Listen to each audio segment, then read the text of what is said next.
प्रेमी परमेश्वर पिता और प्रेमी परमेश्वर प्रभु यीशु मसीह जी, जिसके बंद किए हुए को कोई मनुष्य खोल नहीं सकता, जैसा कि मैंने फोटो में डाल दिया है। कहाँ लिखा है? प्रकाशित वाक्य 3:7 में लिखा है।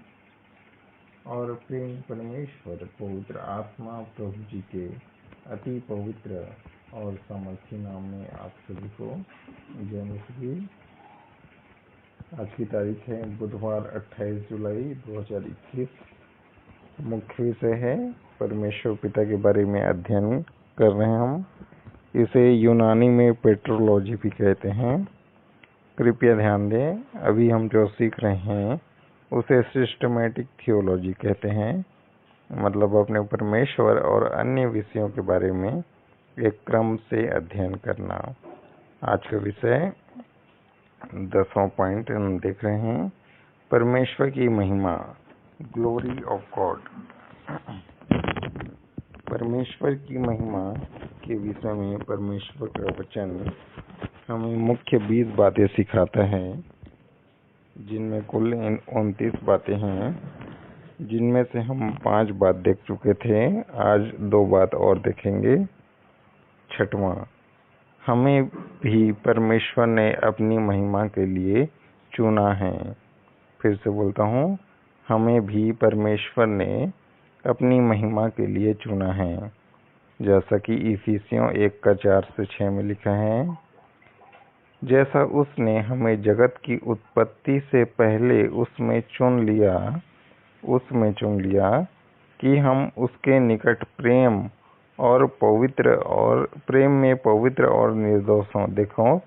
देखिए क्या क्या चीज हमें क्यों चुना है कि हम उसके निकट प्रेम में पवित्र और निर्दोष हों, और अपनी इच्छा की सुमति के अनुसार हमें अपने लिए पहले से ठहराया कि यीशु मसीह के द्वारा हम उसके लेपालक पुत्र हों।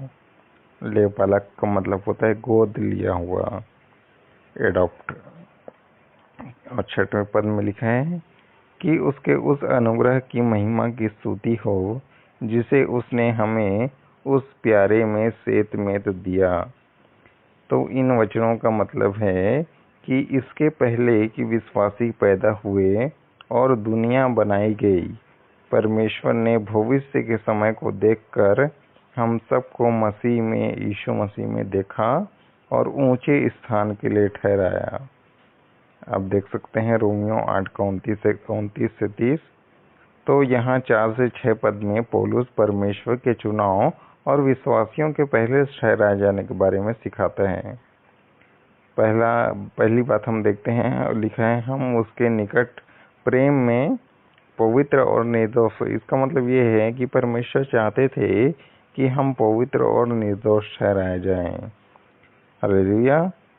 दूसरी बात ये है कि लेपालक पुत्र लिखा है ना। लेपालक पुत्र मतलब होता है परमेश्वर चाहते थे कि हम उनके बच्चे या संतान ठहरे, जैसे कि उन्होंने यूहन्ना 1:12-13 में हमारे साथ किया हुआ। हमारे साथ हम जानते हैं कि जब हमने प्रभु यीशु मसीह ग्रहण किया, तब परमेश्वर ने हमें अपने पुत्र होने का अधिकार दिया, और आत्मिक जन्म की वजह से विश्वासी स्वर्गीय पिता की संतान बन चुके हैं, जैसे कि यूहन्ना 3:3-8 में लिखा है।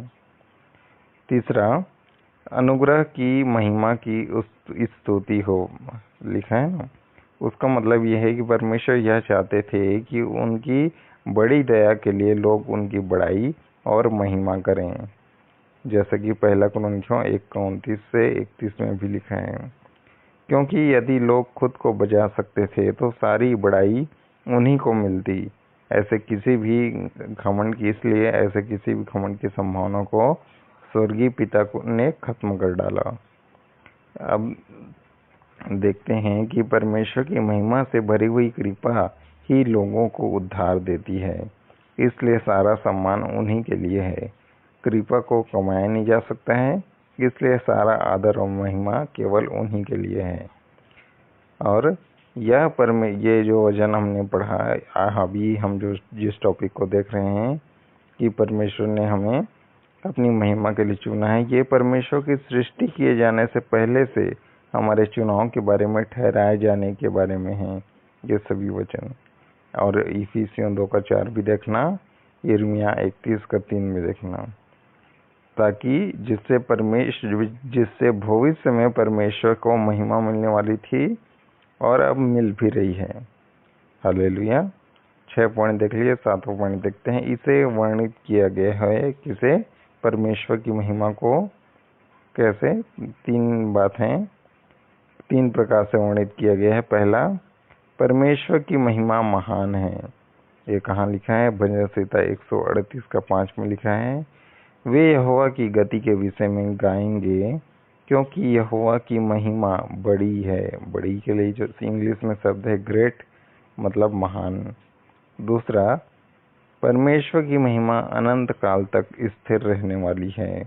ये कहाँ लिखा है? भजन संहिता 104:31 में लिखा है, यहोवा की महिमा सदा काल बनी रहे। हालेलुया। और तीसरा, यहोवा परमेश्वर अपनी महिमा में धनी है। ये कहाँ लिखा है? इफिसियों 3:16 में लिखा है, वह अपनी महिमा के धन के अनुसार तुम्हें यह दान दे कि तुम उसके आत्मा से अपने भीतरी मनुष्यत्व में सामर्थ्य पाकर बलवंत होते जाओ। हालेलुया। तो आज के लिए बस इतना ही, आगे कल देखेंगे। प्रेम परमेश्वर इस प्रेम संदेश के द्वारा हम सबको बहुत बहुत और बहुत आशीष दे। आमीन। God bless you all.